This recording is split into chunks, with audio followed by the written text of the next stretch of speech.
آج 31 اکتوبر بھی ہے۔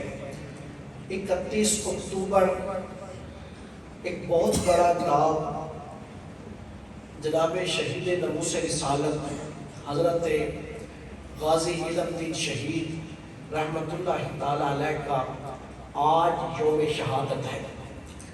31 اکتوبر تھی، 1929 تھی، صبح 6 بجے کا وقت تھا جب حضور کے اس عاشق کو وقت کی حکومت برطانیہ نے تختہ دار کے اوپر لٹکایا اور حضور کا یہ عاشق جام شہادت نوش کر گیا اور ہمیشہ ہمیشہ کے لیے تاریخ میں امر بھی ہو گیا اور حضور کی بارگاہ میں مقبول بھی ہو گیا۔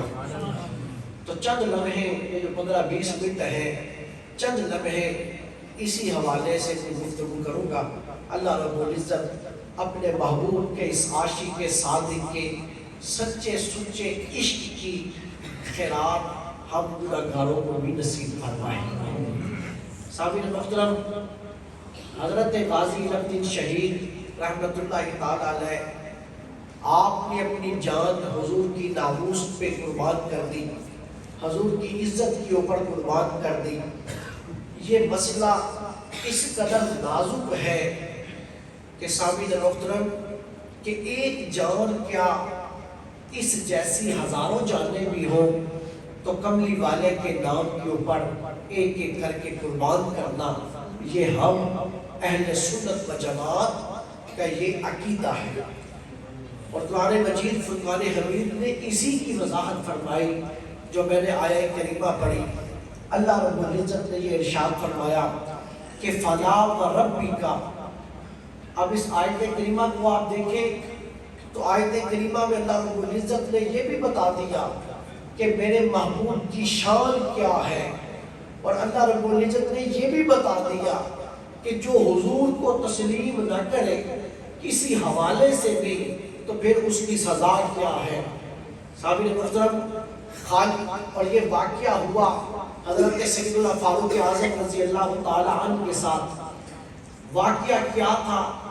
واقعہ یہ تھا کہ ایک یہودی اور ایک منافق کے درمیان بظاہر وہ اپنے آپ کو مسلمان کہتا تھا، لیکن اندر سے حضور کے بارے میں وہ بغض رکھتا تھا، حضور کے بارے میں عقیدہ وہ درست نہیں رکھتا تھا، اس لیے وہ منافق تھا، بظاہر مسلمان تھا۔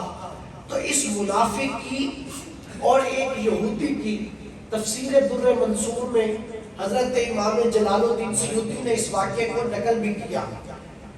حضرت ایک یہودی اور منافق، ان دونوں کی آپس کے اندر کسی زمین کے معاملے کے اوپر جھگڑا ہوا، اور وہ زمین کا معاملہ کیا تھا کہ کوئی پانی دینا تھا کاشتکاری کے لیے۔ تو اس بات کے اوپر دونوں کے درمیان جھگڑا ہوا۔ تو جب دونوں کے درمیان جھگڑا ہوا تو انہوں نے یہ کہا کہ منافق کہنے لگا کہ میں اس کو فیصلہ حضور کی بارگاہ میں لے جانا چاہتا ہوں۔ تو یہودی نے کہا کہ چل حضور کی بارگاہ میں چلتے ہیں۔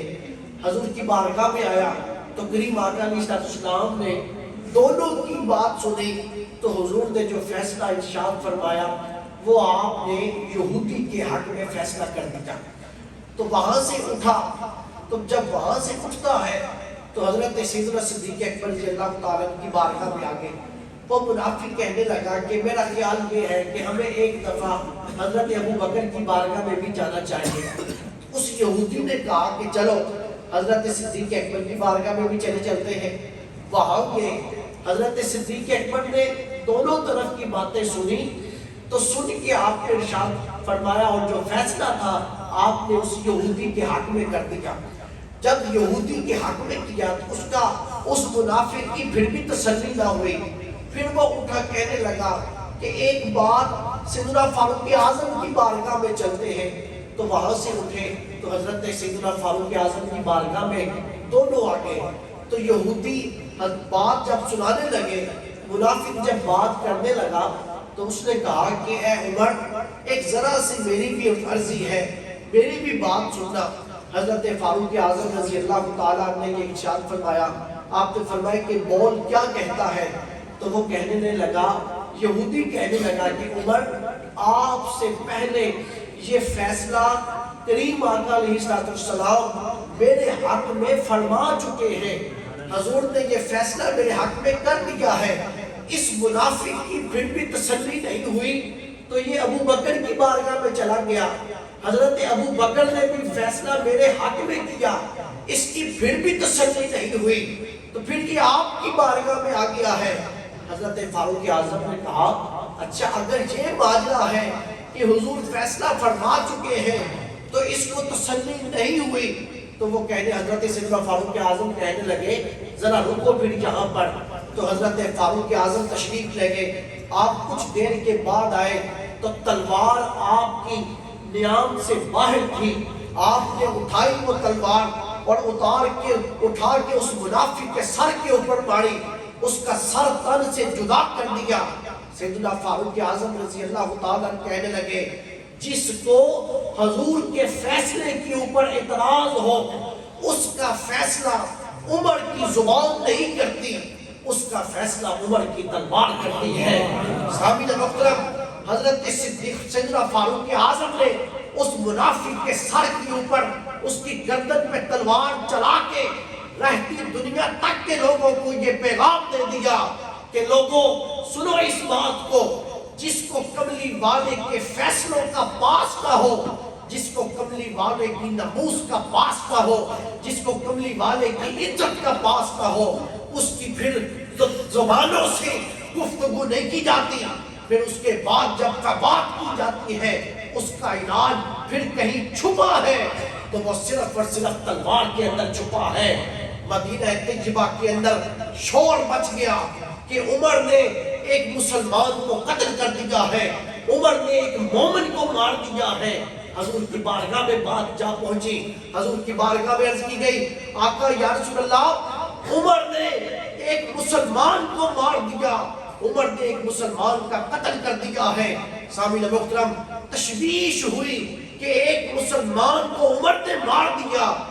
خالق کائنات نے قرآن نازل کر دیا، اللہ نے قرآن نازل کر کے ساری تشویش دور فرما دی۔ خالق کائنات نے فرمایا کہ میرے محبوب فلا وربک، ان لفظوں کے ساتھ ساری دنیا کو، رہتی دنیا تک، قیامت کی صبح تک کے لوگوں کو بتا دیا کہ میرے محبوب کی شان کیا ہے۔ فلا وربک یہ دو لفظ ہیں، لیکن دیکھیے اللہ نے اپنے محبوب کی شان کیسے آیا کی۔ فرمایا کہ فلا وربک، اے میرے محبوب مجھے تیرے رب ہونے کی قسم ہے۔ اللہ اپنا تعارف کروا رہا ہے تو ذات مصطفیٰ کے واسطے سے کروا رہا ہے تاکہ لوگوں کو پتہ چل جائے یہ جس کے فیصلے کی بات ہو رہی ہے وہ کوئی عام ذات نہیں ہے، بلکہ یہ وہ ذات ہے جس کی ذریعے رب اپنا بھی تعارف کروا رہا ہے۔ وہ رب تعارف کروائے تو کملی والے کے واسطے سے کرائے تو پھر سمجھ لو اس بات کو کہ اس کملی والے کی شان کیا ہے، اس کملی والے کی عزت اور احترام کیا ہے کہ وہ گفتگو کرے، اپنا تعارف بواسطہ مصطفیٰ کروائے۔ وہ کہتا ہے کہ فلا وربک، اے محبوب مجھے تیرے رب ہونے کی قسم ہے۔ لا یؤمنون، یہ کہہ رہے ہیں کہ عمر نے ایک مومن مار دیا، عمر نے ایک مسلمان مار دیا۔ لا یؤمنون حتی یحکموک فیما شجر بینہم، مجھ رب کی بھی سنو، یہ کہتے ہیں کہ عمر نے ایک مسلمان کو مار دیا۔ اے میرے مصطفیٰ سن لیجئے اس بات کو، جو آپ کے فیصلے کو تسلیم نہ کرے ہم اسے مسلمان ہی تسلیم نہیں کرتے ہیں۔ جو آپ کے فیصلے کو نہ مانے ہم اسے مومن ہی نہیں مانتے، ہم اسے مسلمان ہی تسلیم نہیں کرتے۔ جو آپ کے فیصلے کو نہ مانے، دوستو جس نے حضور کے فیصلے کو نہ مانا، جس نے حضور کے فیصلے کے اوپر اعتراض کیا، جس کو یہ خیال ہوا کہ حضور کا فیصلہ درست نہیں تھا، چلو کسی اور کے پاس چلیں، اللہ نے اسے ایمان والا کہا ہی نہیں۔ لا یؤمنون کہ ہم اسے ایمان والا کہتے ہی نہیں ہیں جو آپ کے فیصلے کے اوپر اعتراض کرے۔ لوگوں اسی بات کے اوپر رکھ کے علماء نے یہ فیصلے فرما دیے۔ قاضی ایاز نے یہ بات لکھی کتاب الشفا کے اندر، آپ نے لکھا لوگوں جس نے یہ بھی کہا کہ حضور کے کپڑے میلے ہیں، ایسا شخص بھی دار ایمان سے خارج ہے، وہ بھی اپنے آپ کو مسلمان مت سمجھے۔ اور لوگوں یہاں تک بھی لکھا کہ کسی نے یہ کہا، کسی نے اتنی سی بات کی کہ حضور کا بال چھوٹا ہے، اس سے اس کی نیت بھی نہیں پوچھی جائے گی، نیت بھی نہیں پوچھی جائے گی کہ اس نے کس نیت سے یہ کہا ہے کہ حضور کا بال چھوٹا ہے، پھر اس کا فیصلہ ایک ہی ہے اور وہ یہی ہے، ایسا شخص دائرہ ایمان سے خارج ہو جاتا ہے۔ کہ یہ اس قدر نازک ترین مسئلہ ہے۔ اور لوگوں یہ آداب سکھانے والی، قبلی والے کی بارگاہ کی آداب سکھانے والی ذات کوئی اور نہیں ہے، قبلی والے کی بارگاہ کی آداب سکھانے والی ذات خود رب کریم کی ذات ہے۔ آپ دیکھیے قرآن پڑھ کے دیکھیے، اٹھا ایک شخص مجمع میں اٹھ کے کہنے لگا رائنا رائنا، رائنا کا لفظ ہے، اس کا مطلب کیا ہے کہ میری طرف دیکھو، میری طرف دیکھو۔ وہ اٹھا شخص اور اٹھ کے کہنے لگا رائنا، میری طرف دیکھو۔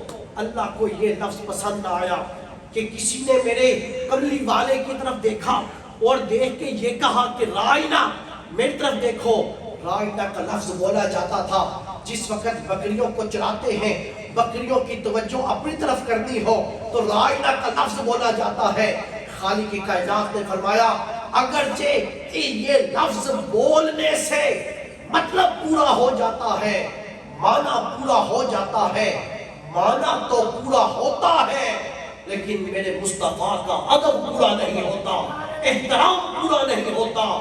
میں تمہیں یہ کہوں گا کہ یا ایھا الذین آمنو، اے ایمان والو، لا تقولوا راعنا، جب تم میرے مصطفیٰ کو بلانا چاہو تو یہ نہ کہا کرو رائنا، بلکہ جب تم نے میرے مصطفیٰ کو بلانا ہو تو کہا کرو قولو انظرنا، آقا نظر رحمت فرمائیے، نظر رحمت فرمائیے۔ اسی لیے ہم سنیوں کا یہ نعرہ ہے کہ یا رسول اللہ انظر حالنا، رائنا کا لفظ یا انظرنا کا لفظ دونوں میں فرق صرف اتنا سا ہے، رائنا معنی تو پورا کرتا ہے لیکن یہ رائنا ادب پورا نہیں کرتا، احترام پورا نہیں کرتا۔ اسی لیے رب کہتا ہے رائنا کے لفظ سے نہیں بلکہ انظرنا کے لفظ سے پکارو۔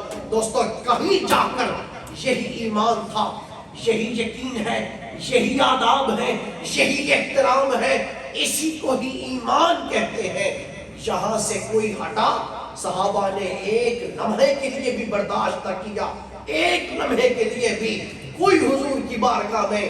اور پھر کتاب البخاری اٹھائیے، بخاری شریف اٹھائیے، جگہ جگہ کے اندر مختلف عنوان کے ساتھ مختلف جگہوں پہ یہ حدیث پاک ملتی ہے، جس کو میں آپ کو سناتا بھی رہتا ہوں کہ حضور کی بارگاہ میں ایک شخص کھڑا ہو کر کہنے لگا اتقوا اللہ یا محمد، اے محمد اللہ سے ڈرو، عدل اور عدل کرو۔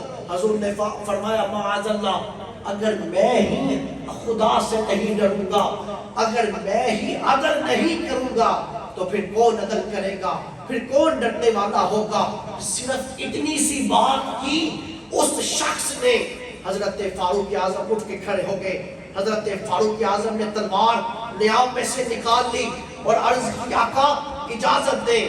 بعض روایت کے مطابق یہ ہے کہ آپ حضرت خالد بن ولید نے تلوار نکالی، بعض نے کہا حضرت فاروق اعظم نے تلوار نکالی۔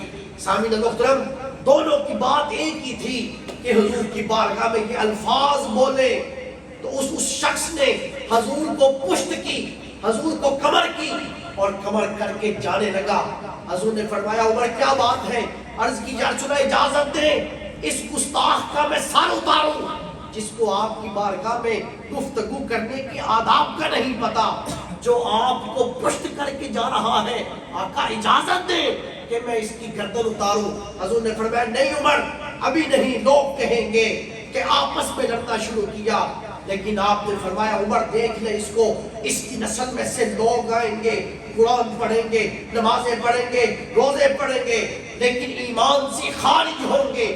کیوں خارج ہوں گے؟ نمازیں بھی پڑھتے رہے، روزے بھی رکھتے رہے، قرآن بھی پڑھتے رہے، کیوں خارج ہے ایمان سے؟ اس لیے خارج ہے کہ ان کے دلوں میں حضور کا پیار نہیں ہے، حضور کا احترام نہیں ہے۔ حل دوسری طرف حل کیا تھا؟ جس نے حضور کی ذات میں بے ادبی کی، حضرت فاروق اعظم نے تلوار نکال کے بتا دیا کہ لوگوں، ان گستاخوں کا علاج عاشقوں کے پاس ایک ہی ہے کہ اٹھاؤ تلوار اور ان کا سر تن سے جدا کر دو۔ اسی لیے قبلی والے نے یہ فرمایا کہ من سب نبی جن، کہ جس نے بھی نبی کو گالی دی اس کا ایک ہی علاج ہے، فقتلو، اس کا سر تن سے جدا کر دیا جائے گا۔ گستاخ رسول کی ایک ہی سزا، سر تن سے جدا، سر تن سے جدا۔ جس نے بھی کہیں بھی گستاخی کی، وقت بدلتا رہا، لوگوں 1929 آتا ہے، اس 1929 کے اندر انگریز نے یہ بات سمجھ لی تھی کہ یہ لوگ موت سے ڈرنے والے نہیں ہیں۔ انگریز نے یہ بات سمجھ لی تھی، اس وہ ٹیسٹ کرتا رہتا ہے جس طرح ڈاکٹر ہمارے منہ میں زبان کے نیچے تھرمامیٹر رکھ کے ٹیسٹ کرتا ہے کہ اس کے جسم میں کتنا بخار ہے، ایسے ہی یہ لوگ بھی ہمیں ٹیسٹ کرتے ہیں کہ ان میں کتنا ایمان باقی بچا ہے اور کتنا رہ گیا ہے، کتنا نکل چکا ہے، یہ ٹیسٹ کرتے ہیں۔ 1929 میں بھی ان لوگوں نے ٹیسٹ کرنے کی کوشش کی، اور کس طرح راجپال بدنام زبانہ، اس جسے انسان کہنا بھی مناسب نہیں ہے، اس سے کتاب لکھوائی جس میں اس نے حضور کے بارے میں نازیبا کلمات کہے۔ سامعین محترم، اس عاشق صادق جس کا نام غازی علم دین شہید تھا، 1929 میں یہ واقعہ پیش آیا، اور 1929 میں ہی اس کی عمر بھی 21 سال پوری ہوتی ہے۔ دوستو، بڑی لمبی کہانی، بڑی لمبی باتیں، لیکن اتنی سی بات کہ 31 اکتوبر 1929 کی صبح کو سامعین محترم اسے غازی علم دین شہید کو تختہ دار پہ لٹکایا گیا۔ اس